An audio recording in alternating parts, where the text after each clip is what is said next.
तथागत भगवान गौतम बुद्ध, बोधिसत्व परमपूज्य भारतरत्न डॉक्टर बाबासाहेब आंबेडकर यांच्या पवित्र स्मृतिस्थळावर अभिवादन। ज्या संस्थेच्या माध्यमातून भारत पर बौद्ध धर्माचा प्रचार आणि प्रसार होतो ती तमाम भारतातील बौद्धांची मातृसंस्था the Buddhist society of India अर्थात भारतीय बौद्ध महासभा या धम्म संस्थेचे प्रथम अध्यक्ष संस्थापक बोधिसत्व परमपूज्य भारतरत्न डॉक्टर बाबासाहेब आंबेडकर, दुसरे त्यात राष्ट्रीय अध्यक्ष चैत्यभूमीचे शिल्पकार पौधाचार्य जनक सूर्यपुत्र भैयासाहेब आंबेडकर, तिसऱ्या राष्ट्रीय अध्यक्षा आणि विद्यमान ट्रस्टी संरक्षक आदरणीय महाउपासिका मीराताई आंबेडकर, संस्थेचे चेअरमन आदरणीय रावलिया साहेब, संस्थेचे राष्ट्रीय अध्यक्ष ट्रस्टी आणि समता सैनिक दलाचे राष्ट्रीय अध्यक्ष, संस्थेचे कार्याध्यक्ष आणि समता सैनिक दलाचे राष्ट्रीय अध्यक्ष आदरणीय डॉक्टर भीमराव साहेब आंबेडकर यांच्या धम्म प्रचार प्रसार कार्याला सविनय जय भीम करतो। आणि आज या ठिकाणी मी आपल्याला आजच्या या आषाढ पौर्णिमेची आषाढ पौर्णिमा तथागत भगवान गौतम बुद्धांच्या जीवनामध्ये आषाढ पौर्णिमेला काय घडलेलं आहे ते मी सांगणार आहे। या आषाढ पौर्णिमा आणि गुरुपौर्णिमा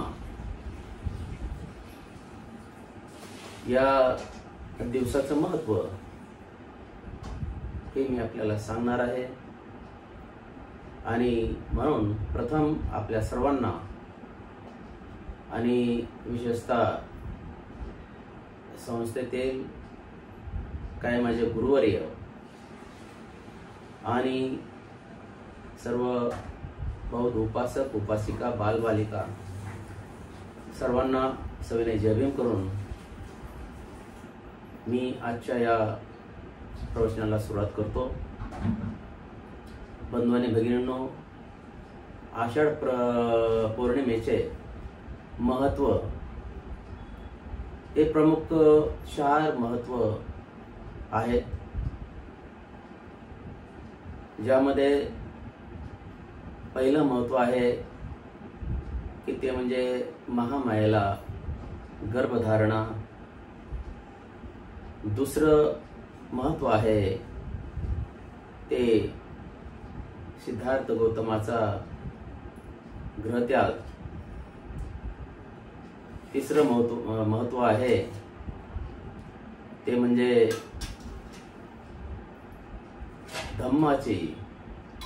धम्माचा उगम म्हणजे धम्माची सुरुवात याच पौर्णिमेला तथागत भगवान गौतम बुद्धांनी केलेले आहे। आणि चौथा आहे ते म्हणजे वर्षावास तथागत भगवान गौतम बुद्धांनी याच पौर्णिमेला सुरुवात केलेली आहे। आणि गुरुपौर्णिमा म्हणून ही पौर्णिमा अतिशय महत्त्वाची आहे। मी सुरुवात करणार आहे ते म्हणजे महामायेला गर्भधारणा या पौर्णिमेला झाले। तथा सिद्धार्थ गौतमाच्या जीवनातील पहिली पौर्णिमा आहे। सगळीकडे म्हणजे सिद्धार्थ गौतमाचे वडील राजा शुद्धोधन हे खूप श्रीमंत होते। त्यांचे त्या कपिल वस्तूमध्ये खूप असे जमीन होती, जवळजवळ 1000 नांगर एकाच वेळेस त्यांच्या जमिनीमध्ये चालत होते, एवढी जमीन होती। आणि त्यांचे अनेक राजवाडे होते आणि हे सगळं काय असताना धनधान्याने हा राजा शुद्धोधन खूप बलाढ्य होता, श्रीमंत होता, परंतु त्याला एकच कमतरता होती की त्याच्या ह्या सगळ्या जे इस्टेट आहे त्याला वारस नव्हता आणि म्हणून तो दुःखी होता. त्या कपिलवस्तूमध्ये आणि इतरच्या आसपासच्या देशामध्ये एक सण करायची प्रथा होती. वप्रमंगल नावाचा सण होता आणि ते सगळे लोक तो सण साजरा करायचे, शेतकरी लोक वगैरे. आणि राजा शुद्धोधनाची पत्नी राणी महामाया हिला पण वाटलं की आपण हा सण साजरा करावा. काही लोक वेगवेगळ्या पद्धतीने सण साजरा करत होते, परंतु महामायाला वाटलं की आपण साध्यापणाने हा सण साजरा करावा. आणि महामाया हिने नौकरांना आदेश दिला की आपल्या राजवाड्याची सर्व जे काय आहे सुशोभीकरण ते करून घ्या. साफसफाई करून घेतली नौकराकडनं, दासदास्या यांच्याकडनं सडा रांगोळी हे करून घेतलं आणि शुभ्रास असं भोजन बनवलं. आणि भोजन बनवल्याच्या नंतर त्यांनी तो म्हणजे दिवसभर आपल्या दासदासी बरोबर मैत्रिणी बरोबर दिवस घालवला आणि हसी खुशीत तो दिवस गेला. रात्री झोपायच्या वेळेला राजा शुद्धोधन आणि महामाया हे आपल्या शयन मंदिरामध्ये आले. सजवलेल्या आपल्या शयन मंदिरामध्ये ते झोपण्यासाठी आले. त्या दिवशी दोघांचा एकांत झाला आणि महामाया आणि राजा शुद्धोधन हे झोपले.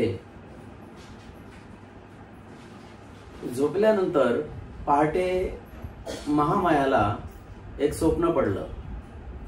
स्वप्न असं पडलं की हिमालयातून आलेले 4 द्विकपाल यांनी महामायाचा पलंग उचलून पुन्हा हिमालयाच्या पायथ्याला नेला आणि त्या ठिकाणी टेकवला तो पलंग.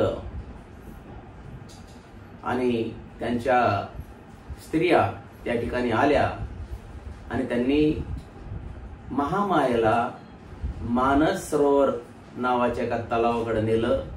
त्या तलावामध्ये सुंदर उठण्याने, सुंदर अत्तराने महामायाला आंघोळ घातली. आंघोळ घातल्यानंतर तिला नवीन कपडे परिधान करण्यासाठी दिले आणि तिची वेशभूषा केशभूषा महामायाची केली. महामायाला नटवलं आणि एका सजवलेल्या आसनावरती बसवलं. आता महामाया बसले असताना त्याच ठिकाणी एक सुमेध नावाचा बोधिसत्व प्रकट होतो सफेद हत्तीच्या रूपामध्ये प्रकट होतो आणि महामायाला बोलतो की माते, मी माझा शेवटचा जन्म हे तुझ्या कुशीत घेणार आहे, तू माझी माता होशील का? महामायाला बरेच दिवस मूलबाळ नाही, कारण शुद्धोधन त्याच्यासाठी दुःखी होता. मूलबाळ नसल्यामुळे महामायाला वाटलं की बरं झालं, आणि तिने होकारार्थी उत्तर दिलं की मी तुझी माता व्हायला तयार आहे. आणि त्या बोधिसत्वाने, सुमेध नावाच्या बोधिसत्वाने महामायाच्या शरीरामध्ये संपूर्ण तो बोधिसत्व सामावला. आणि लगेचच महामायाला जाग आली. बघते तर हे एक स्वप्न होतं. पहाटे महामायाला हे स्वप्न पडलं. ते उठून बसली. हे स्वप्न असं का पडावं, याचा अर्थबोध काय होणार आहे, हे स्वप्नाचा अर्थ कुणाला विचारावा. सिद्धार्थ राजा शुद्धोधन हे झोपलेले आहेत. आणि लगेचच थोड्या वेळाने राजा शुद्धोधन हे जागे झाले आणि बघतायत तर राणी उठून बसलेले आहेत. राजा शुद्धोधन राणीला म्हणालाय की राणी, का झोप आली नाही का? नाही महाराज, मला पहाटे असं स्वप्न पडलेलं आहे. काय स्वप्न पडलं? तर तिने ते सांगितले की मला पलंगासोबत द्विकपालाने उचलून चौघाने नेलं आणि त्या हिमालयाच्या पायथ्याला एका शाल वृक्षाखाली मला ठेवलं, म्हणजे पलंग ठेवला आणि एका सरोवराकडे, मानव सरोवराकडे नेलं. मला आंघोळ घातली त्यांच्या स्त्रियांनी आणि त्यांच्या स्त्रियांनी माझी वेशभूषा, केशभूषा केली, मला सजवलं आणि एका आसनावर बसवलं आणि एक बोधिसत्व सफेद रंगाचा बोधिसत्व सफेद हत्तीच्या रूपामध्ये आला आणि त्याने एक मला सफेद कमळाचं फूल दिलं आणि मला विचारलं की माते, तू माझी आई होशील का? मी शेवटचा जन्म माझा तुझ्या पोटी घेण्याचं ठरवलंय. तू माझी माता होशील का? तर मी होकारार्थी उत्तर दिलं आणि तेवढ्यात स्वप्न म्हणजे मला जाग आली. हे असं का होतंय? मला मूलबाळ होत नाही म्हणून कुणी माझ्या स्वप्नामध्ये येऊन माझी चेष्टा करत नाही ना? का असं होतंय याचा महाराज मला अर्थबोध झाला पाहिजे. मला कळालं पाहिजे की हे स्वप्न का, याचा अर्थ काय होतो. राजा शुद्धोधनाने ठीक आहे म्हणे राणी. त्यांनी पाहिलं पण राजा शुद्धोधनाला सुद्धा कळालं नाही त्याचा अर्थ आणि म्हणून त्याने शाक्य असेल किंवा मगध असेल किंवा हे असेल, म्हणजे आसपासचे जे देश होते, कोली असेल, या देशामधले 8 ब्राह्मण जे स्वप्नविद्येमध्ये पारंगत आहेत, अशा 8 ब्राह्मणांना त्यांनी बोलवलं. त्यांना सोन्याच्या मोहरा दिल्या, दान केलं, गाय दान केल्या, त्यांना शुभ्रास असं भोजन दिलं आणि ते 8 ब्राह्मण संतुष्ट झाल्याच्या नंतर ते म्हणाले, ते ब्राह्मण 8 ब्राह्मण, त्यांची नावं राम, ध्वज, लखन, मंती, यन्न, सुबोध, सुयाम आणि सुदत्त अशी ह्या 8 ब्राह्मणांची नाव आहेत जे स्वप्नविद्येमध्ये पारंगत आहेत. ह्यांनी विचारलं की राजा हे कशासाठी, आम्हाला कळालं तर बरं होईल.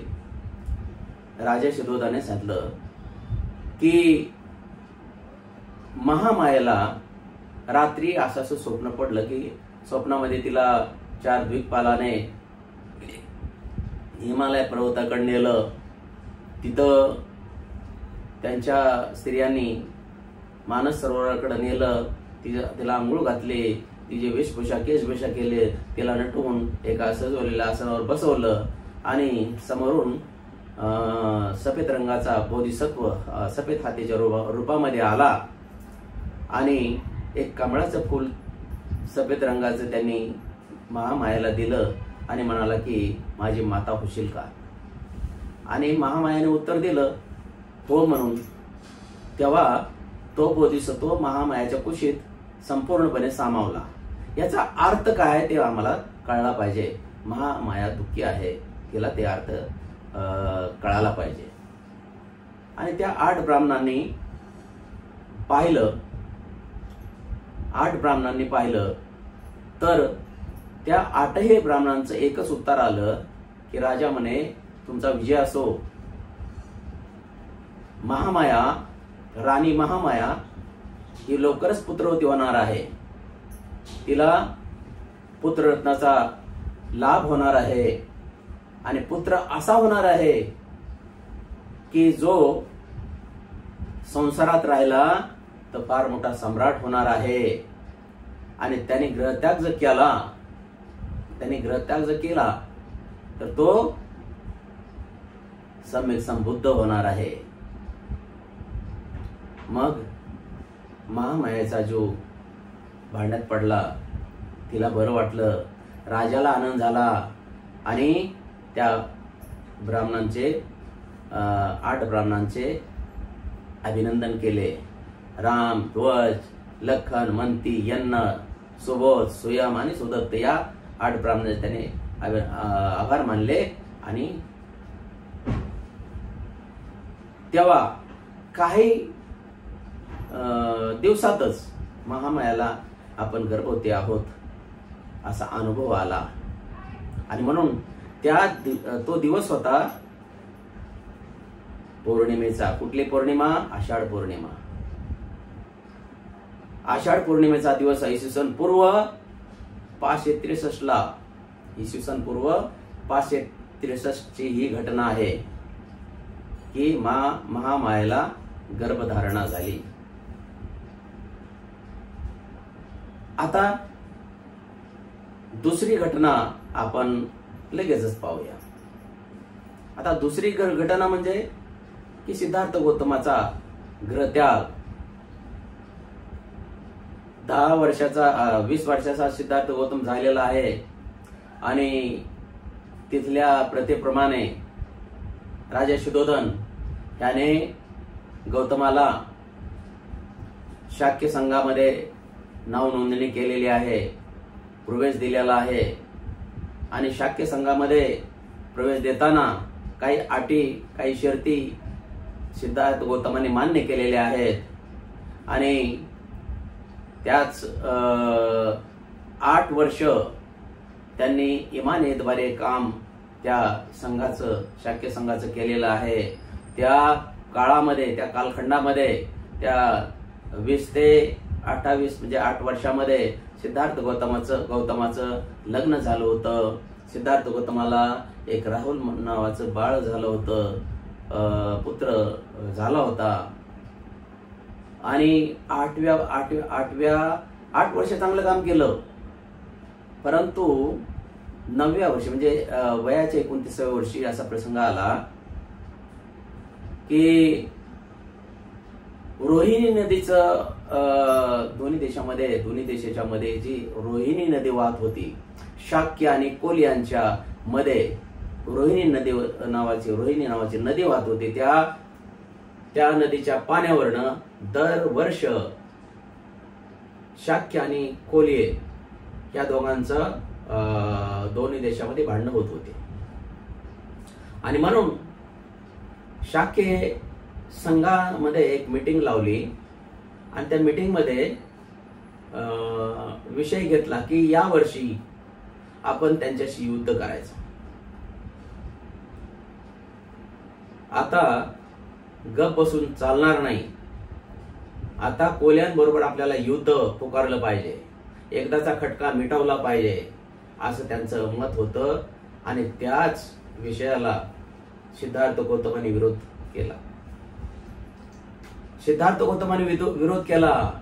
सिद्धार्थ गौतमाने एक आठ टाकले की सिद्धार्थ गौतम म्हणाले की आपण 2 माणसं निवडावी, कोलियांना 2 माणसं निवडावी आणि त्या 4 माणसांनी आणखी एकाची निवड करावी आणि ते जे निकाल देईल त्याप्रमाणे करावं. त्यामुळं माझा या युद्धाला विरोध आहे. सगळ्यांनी समजावून सांगितलं की सिद्धार्था, तू संघामध्ये भरती होत असताना तू काही अटी, काही शर्ती, नियम ह्या तू वाचल्या असतील आणि त्यामुळे तू या संघाचा गुन्हेगार आहेस. तुला शिक्षा झाली पाहिजे. आणि मग शिक्षा कुठली?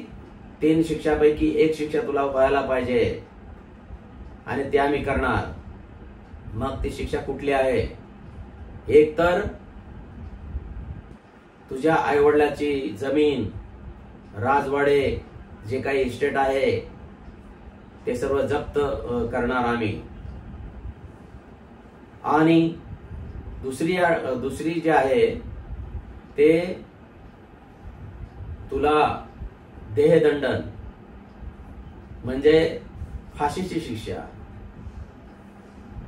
तिसरी जी आहे ते तुझ्या कुटुंबावर सामाजिक बहिष्कार आणि नसता तू मुकट्याने या युद्धामध्ये भाग घे आणि कोलियांबरोबर युद्ध करायला तयार हो. नाही म्हणे, मी कोलियांबरोबर युद्धाला माझा विरोध आहे. अजूनही सांगतो की युद्धाला माझा विरोध आहे. भले मला देहदंडनाची शिक्षा द्या किंवा मग पुढची शिक्षा द्या. फक्त एक काम करा, तुमचा गुन्हेगार मी आहे, माझे आई वडील नाहीत. माझ्या आईवडिलाची शेती, माझ्या आईवडिलाचं घर, राजवाडे हे घेऊ नका. त्यांचं पोट भरण्याचं साधन आहे, त्यांचं उपजीविकेचं साधन आहे, ते घेऊ नका. कृपया, मी गुन्हेगार तुमचा आहे, मला वाटेल ती शिक्षा द्या. मला देहदंडन मान्य आहे किंवा मग देशत्याग मान्य आहे. या कुठल्याही शिक्षा मी भोगू शकतो, परंतु हे असं करू नका. मग त्या शाक्य संघाच्या प्रमुखाने सांगितलं, जर आपण सिद्धार्थ गौतमाला ध्येयदंड दिला किंवा मग देश त्यागाची शिक्षा दिली तर हे आपल्या वरिष्ठाला कळणार आहे. आपल्या वरिष्ठाला कळणार आहे आणि त्याला कळालं तर मग आपल्याला तो जाब विचारू शकतो. आणि म्हणून हे होणं शक्य नाही, थोडीशी अडचण आहे. मग सिद्धार्थ गौतमानेच त्यांना एक सुचवलं, म्हणे मी एक सांगू की मी देश म्हणजे सोडून जातो, मी प्रवचक येतो आणि हा देश सोडून जातो. अरे म्हणले हे बरोबर आहे, यानी काय आपल्याला अडचण नाही. मी प्रवर्जा घेतो आणि हा देश सोडून जातो, ठीक आहे म्हणे. पण तुला तुझ्या आई वडिलांची परवानगी याच्यासाठी मिळेल का? नाही म्हणे, मी आटोकाट प्रयत्न करेन आई वडिलाची माझ्या परवानगी मिळवण्याचा. आणि जर ती नाही मिळवली, नाही त्यांनी दिली नाही, तरी सुद्धा मी हा देश सोडून जाईन, कुठल्याही परिस्थितीमध्ये जाईन, त्याची काय काळजी करू नका. ठीक आहे म्हणे, हरकत नाही. आणि मग त्या देश त्यागाच्या शिक्षेवरती शिक्कामोर्तब झालं, मीटिंग संपली आणि मीटिंग संपल्याच्या नंतर सिद्धार्थ गौतम घरी आला आणि घरी आल्याच्या नंतर महामाया आणि राजा शुद्धोधन हे सगळे रडत बसले होते. सिद्धार्थ गौतमाचे आई वडील रडत होते. सिद्धार्था, हे काय केलंस? काय केलं सिद्धार्था? आई, पिताजी, तुम्ही रडू नका, दुखी होऊ नका. अहो म्हणे प्रसंग तसा आला, भावना खूप भडकलेल्या होत्या आणि आपल्या सर्वांना शिक्षा होणार होती, परंतु ती शिक्षा मी एकट्याच्या अंगावर ओढून घेतलेली आहे. आपली शेती, आपले राजवाडे हे सगळे जप्त करणार होते, परंतु मी ही शिक्षा माझ्यावर ओढून घेतलेली आहे. सिद्धार्था, ही शेती आणि राजवाडे हे कशासाठी आहे? आम्हाला काय त्याचा उपयोग आहे?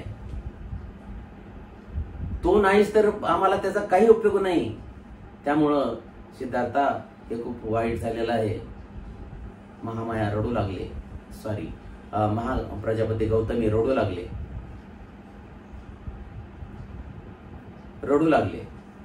आई, रडू नको. तू एक क्षत्रियाची माता आहेस. मी जर युद्धामध्ये गेलो असतो, तिकडेच मरण पावलो असतो, तर अशीच रडत बसले असतेस का? नाही सिद्धार्था, ते एक वीर मरण होतं.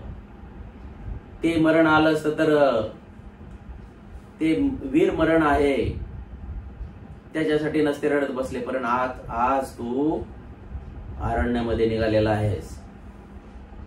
तू वाघ, सिंह, हत्ती, हिंस्र पशुमध्ये, अस्वल यांच्यामध्ये तू राहण्यासाठी निघालेला आहेस.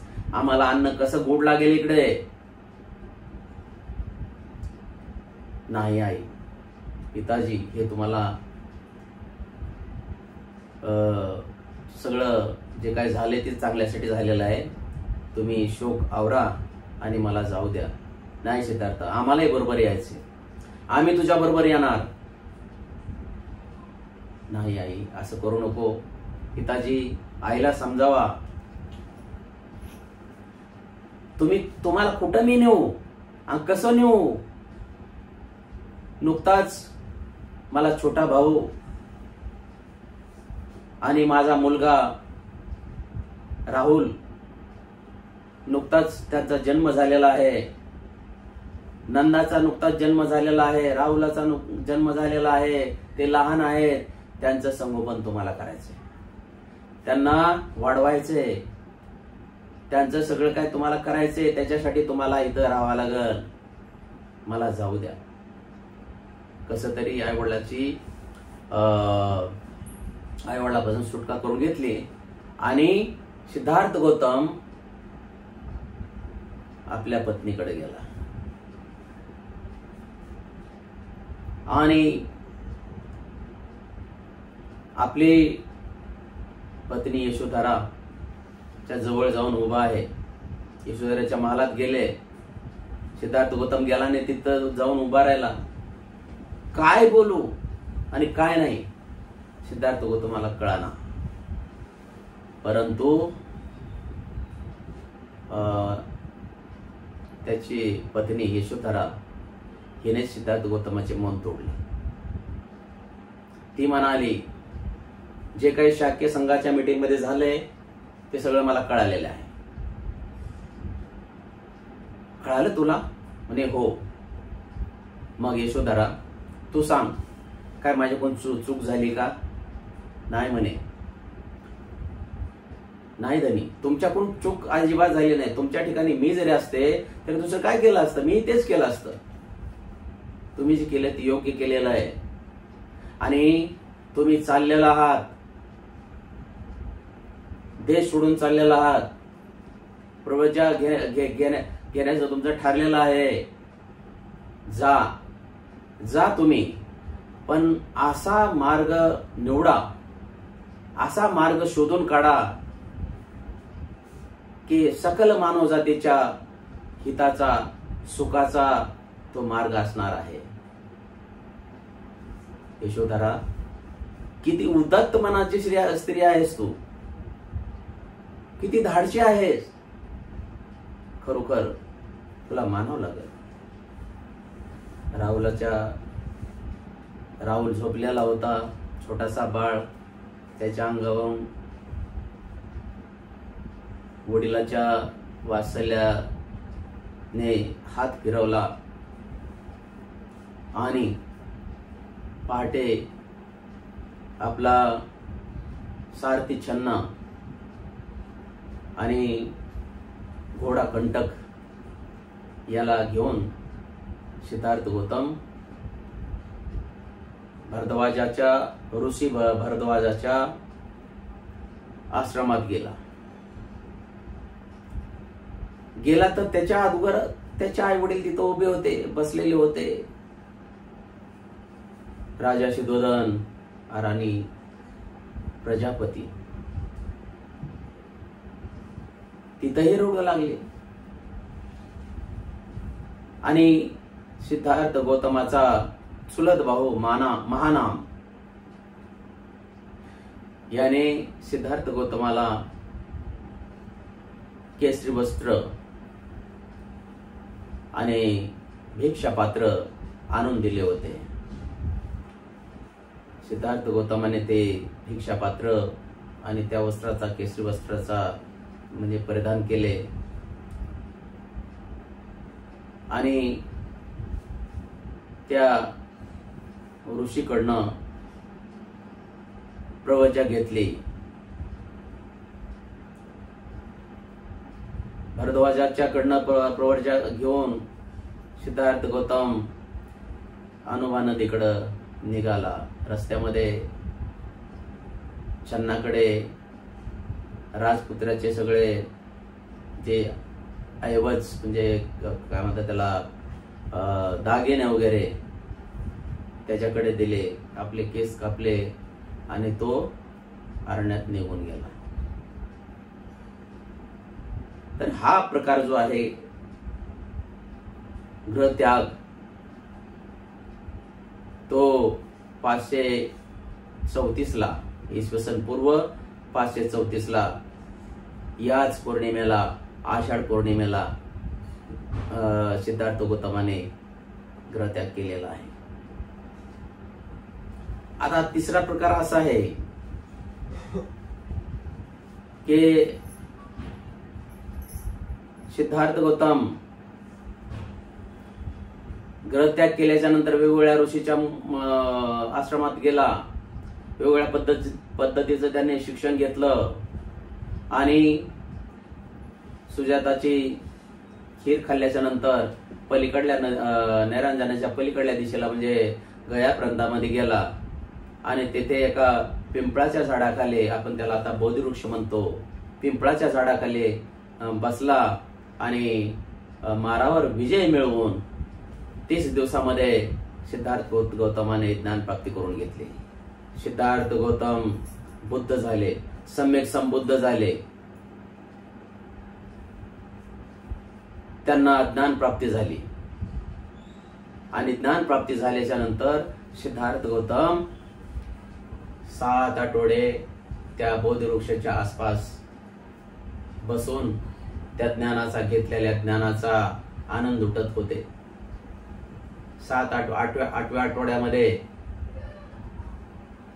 8व्या आठवड्यामध्ये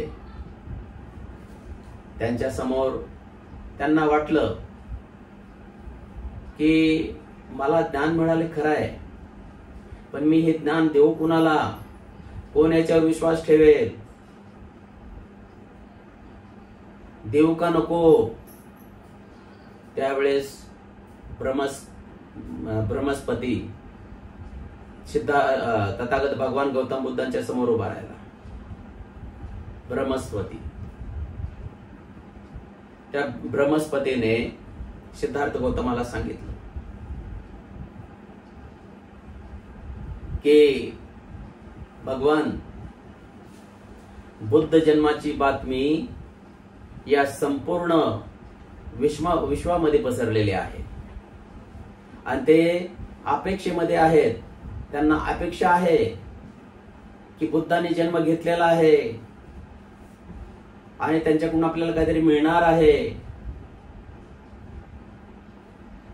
आणि धम्माचा प्रचार आणि प्रसार तुम्ही केला पाहिजे. हे ब्रह्मस्पतीचं गोष्ट म्हणजे शब्द ऐकल्याच्या नंतर सिद्धार्थ गौतम तयार झाले. तथागत भगवान गौतम बुद्ध आपला मिळालेला जो मार्ग आहे, जे ज्ञान आहे, ते दुसऱ्याला देण्यासाठी तयार झाले. मग ते ज्ञान द्यायचं कुणाला? ते ज्ञान द्यायचं कुणाला?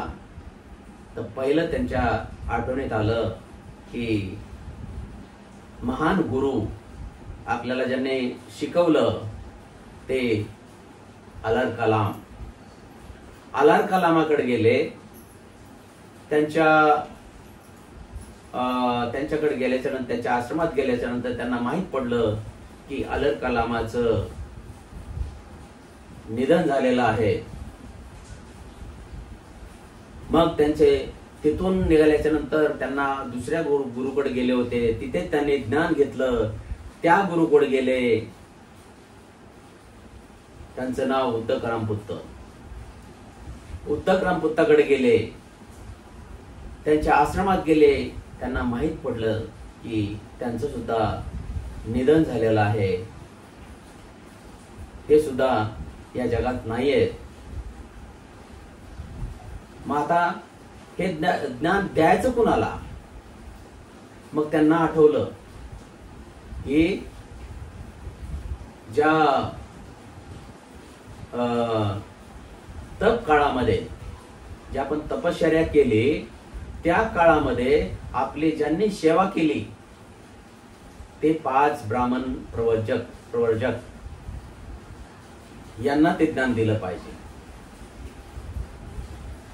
हे 5 ब्राह्मण प्रवर्जक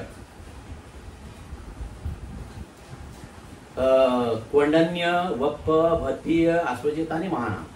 कोंडन्य, वप्प, भद्दीय, अश्वजित आणि महानाम या 5 जणाला जे मला सोडून गेलेले आहेत, ज्यांनी माझी सेवा केलेली आहे, त्यांना मी देणार. परंतु आहेत कुठे ते आहेत कुठे? मग त्यांनी पाहिलं तर त्यांना कळालं की ते आहेत एका मृगदाय वनामध्ये, ऋषी पतन स्थळी मृगदाय वनामध्ये ते आहेत असे त्यांना कळालं. आणि मग ते बुद्धगयापासून ते आताच सारनाथ म्हणजे ऋषी पतन स्थळी चालत आले. एवढा प्रवास त्यांनी चालत केला.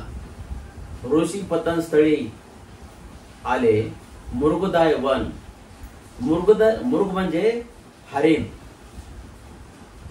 आणि अजूनही त्या वनामध्ये हरिण आहेत. तुम्ही जर पाहिलं असेल, बुद्धगयाला गेले असतील किंवा सारनाथला गेले असतील तर त्यांना माहित आहे. हरिणाचं वन, तिथं गेले आणि तिथं ह्या 5 ब्राह्मण प्रवर्जक जे आहेत, कोंडन्य, वप्प, भद्दी, अश्वजित आणि महानाम, यांनी तथागत भगवान गौतम बुद्धांना पाहिलं. पाहिल्यानंतर त्यांनी आपसामध्ये त्यांची चर्चा सुरू आहे की बघा, सिद्धार्थ येतोय, कुणी त्याला नमस्कार करायचा नाही, कुणी त्याचं चिवर घ्यायचं नाही किंवा त्याला भिक्षा पात्र त्याचं घ्यायचं नाही किंवा त्याचा काही रिस्पॉन्स द्यायचं नाही, असं त्यांचं ठरलेलं आहे. परंतु जसजसे तथागत भगवान गौतम बुद्ध हे त्यांच्या जवळ जवळ यायला लागले, तसतसे त्या 5 जणांमध्ये परिवर्तन बदल होऊ लागला. कुणी त्यांना नमस्कार करतंय, कुणी त्यांचं भिक्षापात्र घेतंय, कुणी चिवर धरतंय, कुणी आसन केलेलं आहे करतंय. असं सगळ्यांनी तिथं, कारण का ते सिद्धार्थ गौतम नव्हते राहिलेले, ते सम्यक संबुद्ध झालेले भगवान बुद्ध झालेले होते, म्हणून यांच्यामध्ये बदल होत होता. आणि त्या ठिकाणी मग त्यांनी एकमेकाचे हाल विचारले आणि तथागत भगवान गौतम बुद्ध म्हणाले की मला ज्ञान प्राप्ती झालेले आहे आणि हे ज्ञान देण्यासाठी मी तुमच्याकडे आलेलो आहे. आणि मग त्यांना तथागत भगवान गौतम बुद्धाने मिळालेले ज्ञान त्यांना देण्याचा प्रयत्न केला. एका प्रवचनामध्येच ते भगवान बुद्धाच्या प्रवचनामध्ये प्रभावित झाले आणि त्यांनी भगवान बुद्धाचं गुरुत्व स्वीकारलं. भगवान बुद्धांना त्यांनी गुरु मानलं आणि तिथं त्यांना बौद्ध धम्माची दीक्षा त्या लोकांना त्या ठिकाणी तथागत भगवान गौतम बुद्धाने दिलेले आहे. म्हणून आजचा हा दिवस जो आहे तो तथागत भगवान बुद्धाने जो धम्माचा उगम ज्या ठिकाणी झालेला आहे सारनाथ, आजही त्या ठिकाणी एक धम्मिक स्तूप, फार मोठा स्तूप आहे आणि त्या ठिकाणी धम्माचा उदय झालेला आहे. म्हणून हा धम्म उदय दिन असं या पौर्णिमेला म्हटलं जातं, या दिवसाला म्हटलं जातं. आणि हा एक महान असा, म्हणजे आपण त्याला चांगली घटना आहे. बुद्धांच्या धम्माचा उगम त्या ठिकाणी झाला, सारनाथला झालेला आहे. आणि म्हणून आपण ही तिसरी घटना आहे. आता चौथी आणि शेवटची घटना काय आहे, तर चौथी आणि शेवटची घटना अशी आहे की तथागत भगवान गौतम बुद्धाने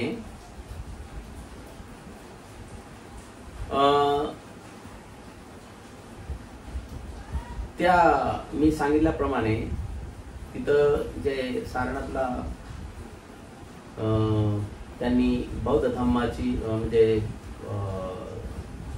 त्या 8 ब्राह्मणांना बौद्ध धम्माची दीक्षा दिली. असे 60 ब्राह्मण 60 भिक्षू झाल्याच्या नंतर 60 लोक मिळाल्याच्या नंतर त्यांनी संघाची स्थापना केलेली आहे, भिक्षू संघाची. आणि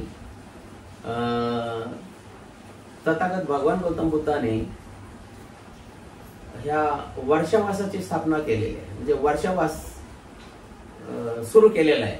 हे का सुरू केलेलं आहे, तर भिक्षू हे धम्माचा प्रचार आणि प्रसार करण्यासाठी फिरत होते, परंतु त्यांना खूप अडचणी यायच्या की चिवर एक असायचं, ते भिजून जायचं. मग धम्माचा प्रचार आणि प्रसार करत असताना रस्त्यामध्ये नदी नाल्याला वड्याला पूर यायचा आणि त्या पुरामधून त्यांना मार्ग काढायचं मुश्किल होत होतं आणि खूपच त्रास व्हायचा. म्हणून तथागत भगवान गौतम बुद्धांनी वर्षावासाची म्हणजे घोषणा केली. वर्षा म्हणजे पाऊस आणि वास म्हणजे निवास. म्हणून भिक्षूंनी वर्षावासामध्ये लोकांना धम्माचा प्रचार आणि प्रसार करण्यासाठी गावागावामध्ये राहायचे, विहारामध्ये राहायचे, चैत्य स्तूपामध्ये राहायचे आणि धम्माचा प्रचार आणि प्रसार करायचे. हे 3 महिने आषाढ पौर्णिमेपासून 3 महिने अश्विन पौर्णिमेपर्यंत हे 3 महिने वर्षावास चालतो. आणि 3 महिन्यानंतर तथागत भगवान गौतम बुद्ध पुन्हा सांगतायत की चरत भिक्कवे चारिकं बहुजन हिताय बहुजन सुखाय लोकानुकंपाय आताय हिताय सुखाय देव मनुसानं देसेत भिक्कवे धम्मं आदि कल्याणं मज्ज कल्याणं परिवसान कल्याणं शांतंस व्याजनं केवल परिपूर्ण परिशुद्धं ब्रह्मचर्य प्रकाशित। हा आदेश गाथा आहे। या आदेशामध्ये तथागत भगवान गौतम बुद्ध म्हणतात ही वर्षावा संपल्यानंतर तुम्ही भिक्षुनो जा निघा आणि माझा धम्म हा लोकांना द्या। हा धम्म पहिल्यांदा कल्याणकारक आहे, मध्यंतरी कल्याणकारक आहे आणि शेवटी अंतिम सुद्धा कल्याणकारक आहे। आणि असा हा धम्म तुम्ही लोकांना द्या। आणि अशा तऱ्हेने या वर्षावास भगवान बुद्धांनी या भिक्षूंसाठी आणि उपासकासाठी त्यांनी तो दिलेला आहे, म्हणजे सांगितलेला आहे। आणि म्हणून आज या ठिकाणी उशिरा का होईना पण हा मी आपल्याला आषाढ पौर्णिमेची माहिती आणि गुरु हे तथागत भगवान गौतम बुद्ध हे जगत गुरु आहेत आणि म्हणून सगळ्यांनी त्यांना मान्यता दिलेली आहे आणि हे सगळ्यांना माहीत असावं। जे मी वाचलेलं आहे, जे मी ऐकलेलं आहे ते आपल्या समोर मी सांगितलेलं आहे आणि म्हणून आपण ते ऐकून घेतलं असेल किंवा घ्याल अशी अपेक्षा करतो। आणि प्रत्येक पौर्णिमेचे महत्त्व मी आपल्याला सांगणार आहे। हे पौर्णिमेचे महत्त्व मी बुद्ध जयंतीपासून वैशाख पौर्णिमेपासून सांगण्याचा प्रयत्न करत आहे। पुढे पण मी सांगत राहणार आहे की वर्षावासातील पौर्णिमा आहे। या वर्षावासामध्ये शक्यतो आपण म्हणजे थोडीशी काळजी घ्यायची की म्हणजे मांसाहार शक्यतो करू नका, शक्यतो मांसाहार करू नका असे आपल्याला मी आग्रहाची विनंती करतो। ह्या 3 महिन्यासाठी, नाहीतर आपलं चाललेलंच आहे, परंतु 3 महिने थोडीशी काळजी घ्या। आपल्याला थोडासा दशशील अष्टशील हे शील जे आहेत ती थोडी पाळण्याचा प्रयत्न आपण करायचा आहे, कारण आपण बुद्धिस्ट आहोत। आणि जर बुद्धिस्ट म्हणून आपल्याला घ्यायचं असेल तर ह्या सगळ्या गोष्टी आपल्याला हळूहळू अंगीकारायला पाहिजेत। आणि म्हणून आपल्याला पुन्हा एकदा मी आपल्या सर्वांचा आभार मानतो। आपल्याला पुन्हा एकदा या गुरुपौर्णिमेच्या आणि आजच्या या